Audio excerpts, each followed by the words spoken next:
I often question to the people कि आप बहुत ज़्यादा साल्ट कंज्यूम कर रहे हैं और वो इस चीज़ का क्लेम करते हैं। नहीं, ऐसा नहीं है। लेकिन ये सारा सॉल्ट आपके उस फास्ट फूड से ही आ रहा है और ये एक्स्ट्रा सॉल्ट आपकी बॉडी में वाटर और फ्लूइड रिटेंशन काज करता है। आपकी जितनी भी पफीनेस की प्रॉब्लम है, इवन की स्वेलिंग, ब्लॉटीनेस, आपका हाई ब्लड प्रेशर, आपकी हार्ट, इवन सर्कुलेटरी प्रॉब्लम्स जितनी भी हैं, ये सारी इसी से रिलेट करती हैं।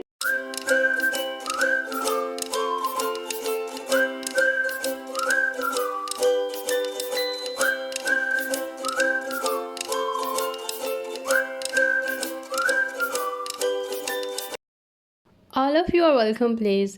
मैं बहुत खुश हूँ कि आप सब मुझे इस टाइम सुन रहे हैं। आज का जो मेरा टॉपिक है वो है फ़ास्ट फूड और हमारी बॉडी।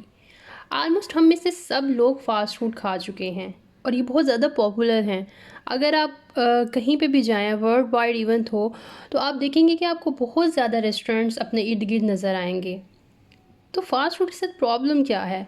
फास्ट फूड का प्रॉब्लम इसमें मौजूद high fat, high sugar, sodium और फाइबर ना होना है और ये बहुत मेजर इश्यूज़ हैं। ये सब मेजर इश्यूज़, और अगर हम इससे रिलेटेड सिम्टम्स की बात करें जो कि हमें फ़ास्ट फूड खाने की वजह से हो रहे हैं, तो वो हमारे पास हेडेक है, acne, cardiovascular disease, stroke, even कि हाई कोलेस्ट्रॉल लेवल, हमारा ब्लड शुगर लेवल्स स्पाइक कर जाना और insulin resistance, even to the extent dental problems are some of these symptoms। even though जो लोग बहुत ज़्यादा ओबीस हैं, उनमें हाई ब्लड प्रेशर होना, उनमें एक्सेसिव कैलोरीज होना, उनकी ब्लोटिंग होना, उनमें पफीनेस होना, ये सब हमारे फास्ट फूड से रिलेटेड इश्यूज़ हैं।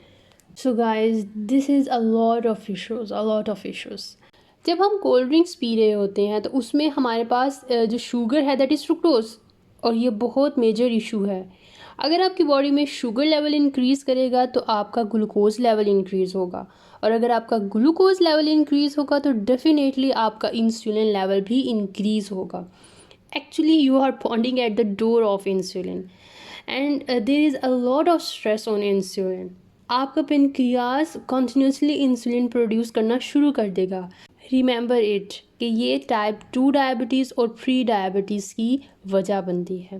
बट कीप इन माइंड कि आपकी बॉडी में जितना भी एक्सेस शुगर है, not all glycogen but mostly it converted into the fatty acids, और ये एक्सेस फैट आपकी बॉडी में बैड कोलेस्ट्रॉल यानी कि LDL प्रोड्यूस करती है in triglycerides. When you have high level of triglycerides and low density lipoproteins, I mean bad cholesterol, तो ये आपकी आर्टरीज में अक्यूमुलेट होना स्टार्ट हो जाता है and this is the reason that you get heart attacks and strokes. Sugar और fat की अगर मैं बात करूँ तो ये बहुत ज़्यादा है। जब भी मैं बाहर जाऊँ, मैं देखती हूँ लोग पेस्ट्रीज़, पिज़्ज़ाज़, क्रैकर्स, ये सब चीज़ें वो खा रहे हैं जिनमें बिल्कुल भी फाइबर नहीं है। फाइबर बेसिकली आपके ग्लूकोज लेवल को मेंटेन करने के लिए बहुत ज़रूरी है। So this is the fibre that is not present in the fast food. Mostly metabolic issues भी इसी फास्ट फूड से रिलेटेड हैं। इससे क्या होगा कि आपको बार बार भूख का एहसास होगा, आपको शुगर की प्रोडक्ट्स खाने की बहुत ज़्यादा क्रेविंग होगी। और शुगर क्या है? This is basically a drug. Sugar आपकी इन्फ्लेमेशन काज करता है। फिर ये फास्ट फूड ऐसी चीज़ है जिसमें बहुत ज़्यादा सोडियम प्रेजेंट है।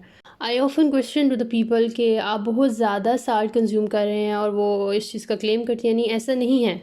लेकिन ये सारा सॉल्ट आपके उस फास्ट फूड से ही आ रहा है और ये एक्स्ट्रा सॉल्ट आपकी बॉडी में वाटर और फ्लूइड रिटेंशन काज करता है। आपकी जितनी भी पफीनेस की प्रॉब्लम है, इवन कि स्वेलिंग, ब्लॉटीनेस, आपका हाई ब्लड प्रेशर, आपकी हार्ट, इवन की सर्कुलेटरी प्रॉब्लम्स जितनी भी हैं, ये सारी इसी से रिलेट करती हैं। So if we talk about the overweight, तो ओवरवेट ऐसी चीज़ है कि जो आपकी रिस्पायरेटरी सिस्टम पे भी इफ़ेक्ट करती है। माइट भी आपको सांस लेने में प्रॉब्लम हो, इवन कि अगर आप वॉक कर रहे हैं तो उसमें भी आपको प्रॉब्लम हो। आपका सेंट्रल नर्व सिस्टम भी इससे इफ़ेक्ट हो सकता है, और अगर आपका सेंट्रल नर्व सिस्टम इफ़ेक्ट हो रहा है तो ये आपको डिप्रेशन काज करेगा। आपके रिप्रोडक्टिव सिस्टम पे इम्पैक्ट होगा इसका, आपकी स्किन पे इसका इम्पैक्ट होगा। रिकॉल कि बहुत ज़्यादा शुगर आपके लिए जहर है। पास्ट में इस चीज़ पे बिलीव किया जाता था कि एक्नी का इशू फ्राइड फूड की वजह से है, लेकिन रिसेंटली रिसर्चर्स ने इस चीज़ को प्रूव किया है कि एक्नी का प्रॉब्लम बेसिकली आपकी शुगर कंजप्शन पे डिपेंड करता है। यहाँ तक कि आपको अगर एक्नी का इशू है तो आप ट्रीटमेंट करवा रही हैं, लेकिन आप अपनी डाइट चेंज नहीं कर रही हैं, आप कॉन्टीन्यूसली शुगर कंज्यूम कर रही हैं। और ये डिस्कवर भी किया गया है कि वो लोग जो फास्ट फूड खा रहे हैं वो अपने अंदर बहुत ज़्यादा शुगर को कंज्यूम कर रहे हैं। Clearly this is all related to increase in obesity, क्योंकि आपकी बॉडी में जितनी ज़्यादा शुगर होगी उतनी आपकी बॉडी में फ़ैट प्रोड्यूस होगी, क्योंकि ये सारी शुगर फ़ैट में कन्वर्ट हो जाती है। इवन तो जो फ़ैट आपकी विज़रा के अराउंड प्रेजेंट है, this is called a visceral fat, और ये आपकी लीवर, आपकी स्टमक, आपकी गाल ब्लैडर और बहुत ज़्यादा स्पेसिफिक ऑर्गन से ये जनरेट हो रही है, और यही फ़ैट आपके मेटाबॉलिक डिसऑर्डर से रिलेट करती है। लाइक आपको हाई ब्लड प्रेशर का प्रॉब्लम और डायबिटीज़ का प्रॉब्लम इसी फ़ैट की वजह से हो रहा है। अकॉर्डिंग टू रिसर्च, वो लोग जो बहुत ज़्यादा ओबीस हैं उनका सारा विटामिन डी उनके फ़ैट में स्टोर हो जाता है, और यही वजह है कि जो लोग जितने ज़्यादा ओबीस हैं उनको उतना ज़्यादा विटामिन डी रिक्वायर्ड है। आल्सो आप अपना ब्लड लेवल भी चेक कर सकते हैं, आप ये देखने के लिए कि आपकी बॉडी में कितना विटामिन डी है, but I know it should be low because these are all vitamin D stored in the fat. So वो लोग जो बहुत ज़्यादा अनहेल्दी फूड खा रहे हैं वो अपने अंदर बहुत ज़्यादा ट्रांस फैट कंज्यूम कर रहे हैं।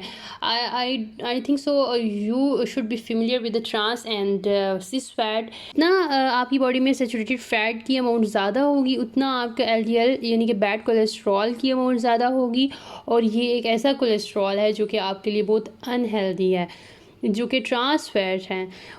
इससे आपको डायबिटीज़ हो सकती हैं। इवन के ओबेसिटी क्या है, obesity is a cancer. I must say that it is a cancer.